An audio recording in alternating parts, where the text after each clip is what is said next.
అంటే మీ కంటెన్షన్ ఏందంటే యా ఇప్పుడు గ్రూప్ 1లో ఉన్నోళ్ళ కోసం ఫైట్ చేస్తారా? మాలల కోసం ఫైట్ చేస్తారా మీరు? మాల సామాజిక వర్గం ఎప్పుడు కూడా హ్మ్. ఈ 59 కులాలకి హ్మ్. న్యాయంగా ఏ ఉద్యమాలు తెలుగు నేల మీద జరిగిన ఉద్యమాలు చూడండి. హ్మ్. మాల సామాజిక వర్గం వ్యక్తిగత స్వార్థంతో ఎక్కడ కూడా ఉద్యమాలు చేయలేదండి. హ్మ్. మాల సామాజిక వర్గం 59 కులాలకి హ్మ్. అన్ని రంగాలలో అవకాశాలు కావాలని కొట్లాడింది. హ్మ్. ఈరోజు ఎస్సీ ఎస్టీ అట్రాసిటీ తీసుకొచ్చినటువంటి వాళ్ళు ఎవరండి? హ్మ్.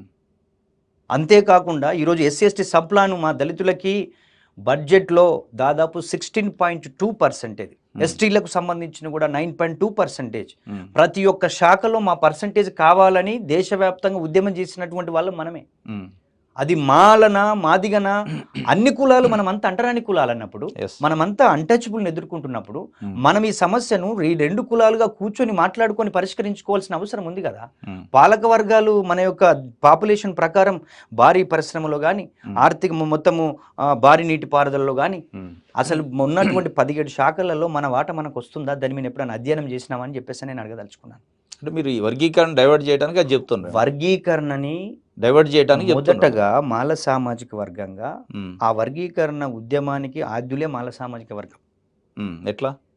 నీకు ఆంధ్ర ప్రాంతంలో హ్మ్. వీటిలో మాల సామాజిక వర్గం ఆంధ్రలో ఉన్న మాలలే ఎక్కువ బెనిఫిట్ పొందుతున్నారు. హ్మ్. మాదిగ సామాజిక వర్గం ఇలా నష్టం జరుగుతుందని చెప్తున్నప్పుడే అక్కడ ఆయనతోటి ఎవరైతే ఇప్పుడు ఉద్యమాన్ని నడుపుతున్నటువంటి ఆయన గురువే హ్మ్. కేజీ సత్యమూర్తి గారు. హ్మ్. ఎస్, దీని మీద డిస్కషన్ జరగాలి, డిబేట్ జరగాలి, ఫలాలు అందరికి అందాలి, ఉప కులాలకు అందాలనేటువంటి కాన్సెప్ట్ ఉన్నటువంటి వాళ్ళు. హ్మ్. మేము 30 సంవత్సరాలుగా కూడా మాలాంటి వాళ్ళం హ్మ్. ఈ రిజర్వేషన్ల పంపిణీ జరగాల్సినటువంటి అవసరం ఉంది వాస్తవంగా. హ్మ్.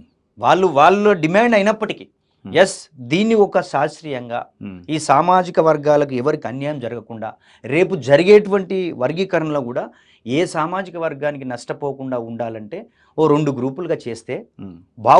ఉండేదని చెప్పేసి అని మేధావర్గం చెప్పారు. పంజాబ్లో కూడా అదే విధంగా ఇంప్లిమెంట్ అవుతుంది. Hmm. మేమిక్కడ చెప్పదలుచుకుంది ఏంటంటే రిజర్వేషన్ వర్గీకరణలకి మేమైతే వ్యతిరేకం కాదండి. మీరు వ్యతిరేకం కాదంటారు. ఎస్, 4 సంవత్సరాలు అనుభవించిన తర్వాత 7 సంవత్సరాలు అనుభవించిన తర్వాత కోర్టుకు పోతారు. ఈవీ చిన్నయ్య రూపంలో కోర్టుకు పోయి కొట్టేపిస్తారు. మళ్ళీ ఇప్పుడు కోర్టు చెప్పింది రాజ్యాంగ ధర్మాసనం 7 న్యాయమూర్తులు 6 ఏకగ్రీవంగా తీర్మానం చేశారు, ఒక్కడు వ్యతిరేకించారు. దీన్ని ఎందుకు యాక్సెప్ట్ చేయట్లేదు? మీరు వ్యతిరేకము ఇప్పుడు 59 కులాల కోసమే అంటున్నారు కదా. అప్పుడు 5 జడ్జీలు చెప్పితే కొట్టేశారు. కొట్టివేశారు. ఉమ్. దీని ప్రకారం సెన్సెస్ సరిగా లేదు, ఉమ్. వర్గీకరణ తీరులోనే తప్పులున్నవి ఉమ్. అని వాళ్ళు కొట్టివేసినప్పుడు, ఉమ్.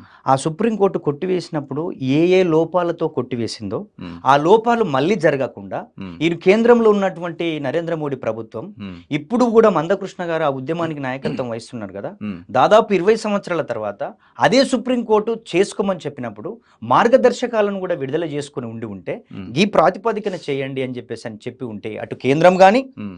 కేంద్రమే అల్టిమేట్గా చెప్పాలి. ఓకే. కేంద్రమే అల్టిమేట్గా చెప్పాలి. ఉమ్. ఈ యొక్క సుప్రీంకోర్టు చెప్పినా సరే, సుప్రీంకోర్టు తీర్పు చెప్పింది, ఆ సుప్రీంకోర్టు మార్గదర్శకాలకు అనుగుణంగా జరగాలి కదా. ఎస్. ఎంపరికల్ డేటా, ఎస్, మళ్ళీ లేటెస్ట్ సెన్సెస్, ఉమ్. ఇవన్నీ ఉపకులాలు ఉన్నాయి. 2011 సెన్సెస్ ఎంపెరికల్ డేటా అంటారు వాళ్ళు. ఇప్పుడు 2011 లెక్కలు ఉమ్. వాళ్ళు చేసిన లెక్కల ప్రకారమే ఉమ్. తప్పుల తడకకు ఉన్నాయి. ఉహు. 54,09,000 చిల్లర ఉంటే ఉమ్. వీళ్ళు 52 లక్షల చిల్లరకే కుదించి వేశారు. ఉహు. మరి ఇప్పుడు వాళ్ళు తీసుకున్న లెక్కల ప్రకారం మనం కరెక్ట్ చేయాలి కదా. ఉమ్. ఇప్పుడు ఈ యొక్క ఈ 2011 లెక్కలు ఏవైతున్నాయో ఉమ్. అప్పుడు 97లో వర్గీకరణ చేసేటప్పుడేమో 1981 లెక్కల ప్రకారం చేశారు. ఉమ్. అది సరి అయిందిగా లేదనేది అదొక విషయం అవుతే, ఉమ్. ఇప్పుడు తెలంగాణ ఒక రాష్ట్రం ఏర్పడ్డది. ఈ తెలంగాణ రాష్ట్రంలో మొన్నటి వరకు పరిపాలించినటువంటి టీఆర్ఎస్ ప్రభుత్వం కూడా ఒకటే రోజులో లెక్కలు చేసిందండి. అవును. 64 లక్షల చిల్లర ఉన్నారు దళితులు. ఉమ్. మళ్ళీ వీళ్ళేదో లెక్క చెప్తున్నారు 61 లక్షల చిల్లర ఉన్నారని. ఉమ్. అంటే 10 సంవత్సరాలలో దళితుల జనాభా పెరుగుతుందా తగ్గుతుందా? పెరగాలి. ఎవరో కొద్దిగా మా బీసీ మిత్రులు ఉమ్. మా 20 లక్షల మందిని మీరు చంపివేశామని చెప్పేసి అని మాట్లాడుతున్నారు. కొద్దిగా ఉమ్. మా ఎస్టీల పాపులేషన్ తగ్గిందని మాట్లాడుతున్నారు. ఉమ్. ఆ టీఆర్ఎస్ గవర్నమెంట్లోనే 7% ఉన్నటువంటి ఓసీలు ఉమ్. ఈరోజు 15.80%, 85% ఎట్లా వస్తారండి? ఉమ్. అంటే ఇవి మన లెక్కలు ఇవి సరి అయినవి ఉన్నాయా? అంటే 15% అంటే ఈడబ్ల్యూఎస్ రిజర్వేషన్ను చూయించుకోవడానికి పాపులేషన్ కనబడ్డదని ఇది ఓసీలలో జరుగుతూ ఉంది. ఇప్పుడు బీసీలు 56% ఉన్నటువంటి బీసీలు ఈరోజు ఎందుకు ఎంత కుదించబడ్డ చూసారు కదా, 46 వరకు. అంటే ఎట్లా తగ్గిపోతుందండి? 20 లక్షల జనాభా అంటే ఏం చేసినట్టు? అంటే గవర్నమెంట్ అంటుంది 56 లక్షలని ఎక్కడ ఉంది క్రైటీరియా? ఏ లెక్కలు వచ్చినాయి? ఫస్ట్ టైం ఇప్పుడే కదా కులగాన చేసి. మీరు కూడా లెక్కలు కరెక్ట్ కాదు కదా. మీరు ఏం చేయాలి? ఇమ్మీడియట్గా బీసీలకు 42% రిజర్వేషన్ కావాలన్నా, దళితుల యొక్క వర్గీకరణ చేయాలన్నా మీరు కేంద్ర ప్రభుత్వంతో కొట్టాడాల్సినటువంటి అవసరం ఉండే కదా. కాంగ్రెస్ పార్టీ 2021లో దేశవ్యాప్తంగా కుల గణన చేయాల్సినటువంటి అవసరం ఉండే. అప్పుడు చేయకుండా అప్పుడు కరోనా వచ్చింది, కోవిడ్ వచ్చింది. కోవిడ్ వచ్చిన తర్వాత వాళ్ళు మొత్తం కులగణన చేసి ఈ రాష్ట్రాలలో బీసీలకు ఇంతమంది ఉన్నారు, ఎస్సీలకు ఇంతమంది ఉన్నారు, అదేవిధంగా మైనార్టీలకు ఇంతమంది ఉన్నారు. సెంట్రల్ గవర్నమెంట్ పని అది. మరి సెంట్రల్ గవర్నమెంట్ పని అయినప్పుడు సెంట్రల్ గవర్నమెంట్ ఇప్పుడు మీరు రిజర్వేషన్ ఇంప్లిమెంట్ చేస్తారని అనుకుంటారు ఏంది? మీరు 42% చేయరు, ఇది కూడా చెల్లదు. అంతేనా? ఇప్పుడు చేయాల్సినటువంటి పని కాంగ్రెస్ పార్టీ మొన్న అసెంబ్లీలో తీర్మానం చేసి ఏది చెల్లదు? వర్గీకరణ చెల్లదా? వర్గీకరణ కూడా చెల్లదు. మళ్ళీ లాబీ నడుపుతున్నారు అంటున్నారు. లాబీ కాదండి. ఇప్పుడు నువ్వు లేటెస్ట్ సెన్సెస్ తీసుకొని నిజంగా దళితుల మీద కాంగ్రెస్ ప్రభుత్వానికి, ముఖ్యమంత్రి రేవంత్ రెడ్డి గారికి, ముఖ్యంగా మేము కాంగ్రెస్ ప్రభుత్వం అనకన్నా ముఖ్యమంత్రి రేవంత్ రెడ్డి గారు, అతని స్ట్రాటజీ ఏంటిదో మనకు తెలియదు. కానీ ఈరోజు మాల సామాజిక వర్గం కాంగ్రెస్ తోటి ఉంది. ఇప్పుడు మందకృష్ణ గారు ఎవరితోటి ఉన్నారనేటువంటిది ఆయనకు తెలుసు, సమాజం కూడా తెలుసు. నల్లకండవతోనే ఉండు, కండువలు వేసుకోవచ్చు, నల్ల తీసుకుంటామా తెల్ల తీసుకుంటామా, కానీ మనసులో ఉండే మైండ్ తోటి ఉండేటువంటిది అలాగ ఉంటుంది కదా.